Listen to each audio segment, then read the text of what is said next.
Hello everyone. In this video, we will guide you how you can amend any document if you have created an additional document with that. So let us go to our transaction module. On your left hand side, you will see transaction module option. Please click on this.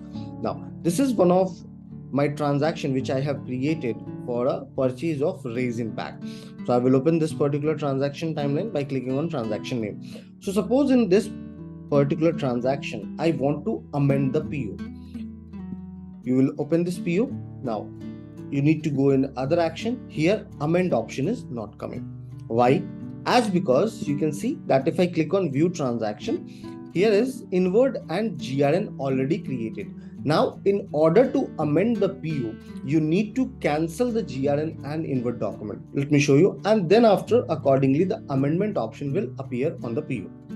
So I will open the GRN first.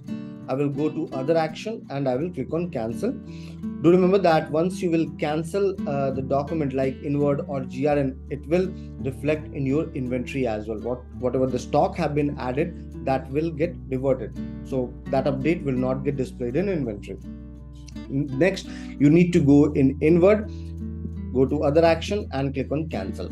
So in this particular transaction, I have cancelled my GRN document and my inward document. Now I will open this PO. So once you will open this PO, go to other action. Here you can see amend option is available. So do remember that if after initiate a document like PO, OC, if any additional document is available, amend document will not come, even if it is saved in draft also. So you need to first cancel that particular document, and then after you will see amend option in other action. You can use the amend option and make changes in your PO, and then after proceed accordingly. I hope this particular video will be helpful to you in future of amendment. Have a good day ahead.